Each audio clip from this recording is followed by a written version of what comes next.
Hello students, in this video I am going to start chapter 3 of science synthetic fibers and plastics। ठीक है, हमें synthetic fibres के बारे में पढ़ना और प्लास्टिक के बारे में इस चैप्टर के बारे में हम लोग पढ़ेंगे। जैसे कि आपने लास्ट आपकी जो प्रीवियस क्लासेस रही है अब उनमें भी आपने फाइबर्स के बारे में पढ़ा होगा, है ना। जो एनिमल फाइबर्स पढ़ते हैं आप लोग, एनिमल फाइबर्स के बारे में आप लोगों ने पढ़ा होगा। जैसे हम लोगों ने एनिमल फाइबर में रेशम जो होता है, सिल्क जो होता है वो, ठीक है, और प्लांट फाइबर जैसे कॉटन हो गया, तो इसके ये फाइबर्स के बारे में हम लोग पढ़ेंगे। जो कपड़े वगैरह होता है वो इन्हीं फाइबर से बनता है, ठीक है। इन्हीं फाइबर्स को फैब्रिक में चेंज करके उनके क्लॉथ रेडी किए जाते हैं। तो वो किस तरह सिंथेटिक होते हैं या मैनमेड होते हैं। सिंथेटिक यानी जो नेचर का एक नेचर की तरफ से जो मिलता है ना, और उनका यूज करके फिर फैब्रिक रेडी किया जाता है। और मैनमेड यानी जो ह्यूमन कुछ ना कुछ चेंज करके, केमिकल रिएक्शन का यूज करके कुछ भी चेंज करके उसे न्यू बनाता है, मतलब नया एक कोई भी जो फाइबर है वो रेडी करेगा, ठीक है, तो वो मैनमेड हो जाता है। प्लास्टिक के बारे में हम लोग पढ़ेंगे, तो इस चैप्टर में हमें यही पढ़ना है, व्हाट आर सिंथेटिक फाइबर्स, ठीक है। सो स्टार्ट करते हैं चैप्टर को। The clothes which we wear are made of fabric are made from fibers obtained from natural and artificial sources. Can you name some natural fibers are also used for making a large variety of household articles. Make a list of some common article made from fibers. Try to separate them into those made from natural fiber and those made from artificial fibers. Make an entire in table 3.1। सो हमें बता रहे कि जो आप घरों में, मतलब आप नॉर्मली जो कपड़े वियर करते हैं, जो क्लॉथ्स वियर करते हैं, वो फैब्रिक से बनते हैं, ठीक है। फैब्रिक यानी जो आपका जो फाइबर है उसको फैब्रिक में चेंज करते हैं। आपने चैप्टर क्लास 7th में इसके बारे में पढ़ा होगा। फैब्रिक जो रहता है वो फाइबर से बनता है ना। अब जो फाइबर्स होते हैं वो नेचुरल भी हो सकते हैं और आर्टिफिशियल भी हो सकता है।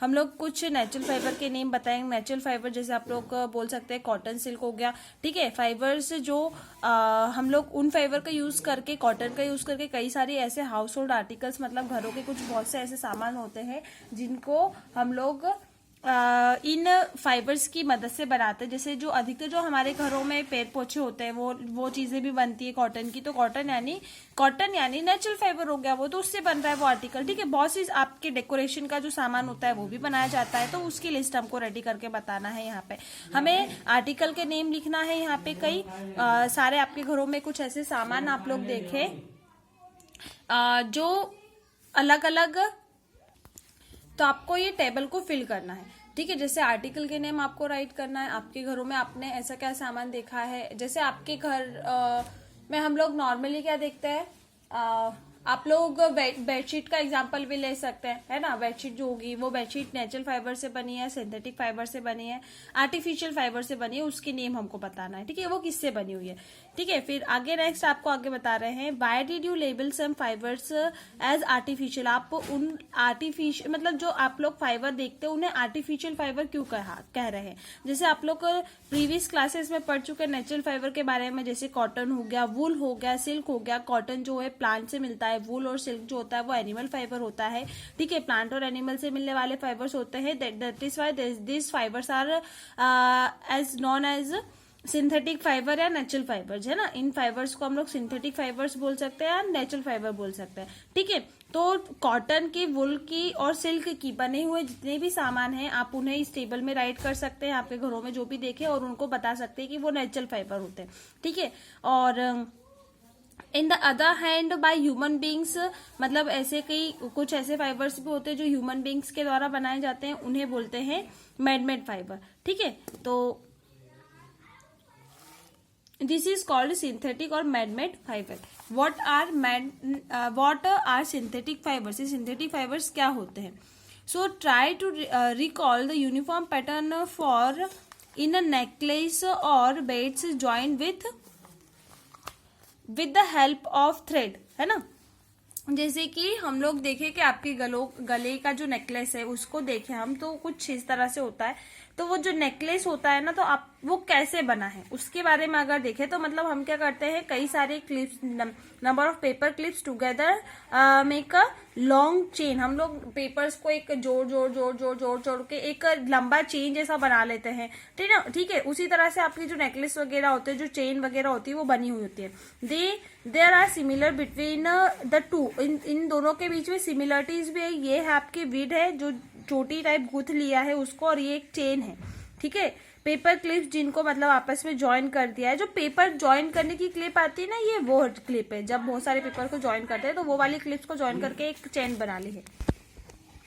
अ synthetic fibre is also a chain small units join together. मतलब सिंथेटिक फाइबर एक ऐसा फाइबर होता है, मतलब जो हम कुछ भी चीजों को जोड़कर एक चीज, मतलब सिंथेटिक फाइबर मतलब किसी भी सामान को लेकर अगर हम जोड़ के उसको साथ में बना लेते हैं और एक कोई सामान रेडी कर लेते हैं ना, कोई भी आर्टिकल आपने रेडी कर लिया, तो वो एक तरह का सिंथेटिक फाइबर हो जाता है, ठीक है। इस similar unit of actual chemical substance many such small units combine to form a large single unit called the polymers, है ना। उसी तरह से कई छोटी छोटी यूनिट्स को जोड़कर एक लार्ज यूनिट बनाना, उसे पॉलीमर्स बोला जाता है।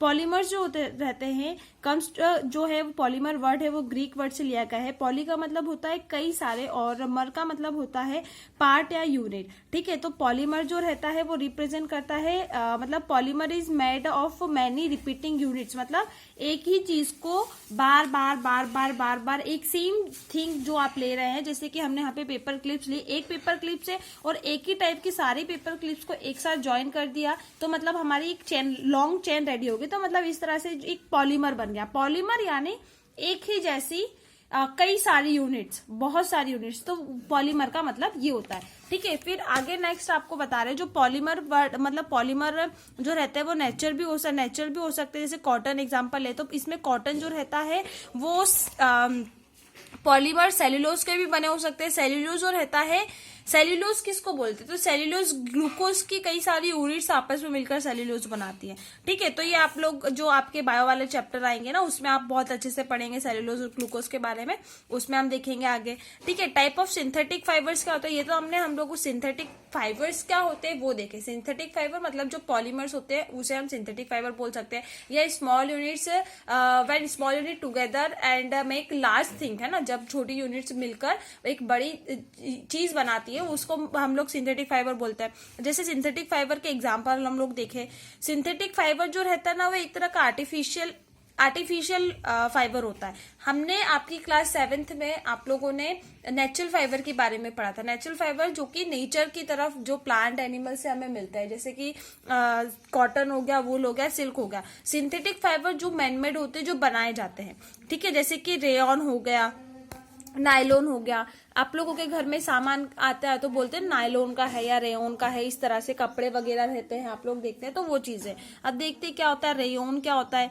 आप क्लास 7th में भी पढ़ चुके, you have read in class 7th silk के बारे में आप लोगों ने पढ़ा है, जो कि सिल्कवर्म से मिलता है। सिल्कवर्म की डिस्कवरी चाइना में हुई थी, ठीक है। और जो fabric from silk fibre are very costly, और जो ये फाइबर होता है सिल्क फाइबर वो बहुत ज्यादा मतलब कीमती भी होता है, बट इट्स ब्यूटीफुल टेक्सचर, और बहुत उसका जो टेक्सचर मिलता है वो बहुत ज्यादा फैंटास्टिक और ब्यूटीफुल होता है सभी के लिए। Attempt were made to make silk artificially. हम लोग सिल्क, जैसे आप लोग वैरायटी देखते हैं ना कपड़ों में, प्योर सिल्क जो रहता है वो डायरेक्ट सिल्क फैब्रिक, सिल्क जो फाइबर होता है सिल्कवर्म से जो निकलने वाला सिल्क फाइबर होता है उससे मिलता है। हम लोग सिल्क से ही रिलेटेड, मतलब दिखने जैसा सिल्क का होगा, लेकिन वो सिल्क नहीं होता है ना, उसकी कीमत उससे कम होती है। जैसे आप लोग मम्मी लोगों से पूछे, पापा से पूछे कि आप जब कपड़े लेने जाते हो तो एक ही चीज की कई सारी वैरायटी आपको देखने को मिलती है, तो जो वैरायटीज हम लोग देखते हैं ना वो चेंज हो गया, मतलब वो आर्टिफिशियल हो गया, ठीक है। तो उसी तरह से आर्टिफिशियल सिल्क रेडी किया गया toward the end of the 19th century. 19th century के बाद में साइंटिस्ट ने सक्सेसफुली इस फाइबर को पा लिया, है ना, और जो कि दिखने में सिमिलर, उसकी जो प्रॉपर्टी थी वो सिल्क के जैसी थी। Such a fibre was obtain of chemical treatment and wood ठीक है। And this fibre was rayon, और ये जो फाइबर था वो क्या था, रेयन था, और आर्टिफिशियल सिल्क था। आर्टिफिशियल सिल्क जो रहता है वो रियल सिल्क नहीं होता है ना, मतलब बनाया गया सिल्क, जो कि जिसका नाम है रेयन, कपड़ों में आता है रेयन, ठीक है। तो आप लोग ये नाम देख सकते हैं, दिखने में सिल्क जैसा होगा लेकिन वो आर्टिफिशियल होता है, वो रेयन होता है। Rayon is obtain from the nature source, nature के सोर्सों से ही बनता है। Wood pulp it is man-made, अभी मैन-मेड फाइबर हो गया। It is chapter the silk and can be woven like silk fibre, उसी तरह से चीपर, मतलब बहुत सस्ता होता है, सिल्क फाइबर से बहुत ज्यादा सस्ता चीपर होता है, ठीक है। It can also be dye, मतलब कलर करके उसको कई सारे कलर्स में रेडी कर सकते हैं। और rayon is mixed with cotton to make bedsheet, मतलब ये रेयन का यूज हम लोग करते हैं बेडशीट बनाने में, और शीट, और मतलब जो बेडशीट होती है उसको बनाने में, और वुल के कारपेट्स वगैरह बनाने में इसका यूज किया जाता है, ठीक है। अब जो नायलॉन है इसके बारे में हम नेक्स्ट क्लास में पढ़ेंगे, आपकी मंडे क्लासेस लगेंगी तो मंडे हम लोग वहीं क्लासेस में पढ़ेंगे, ठीक है। Thank you.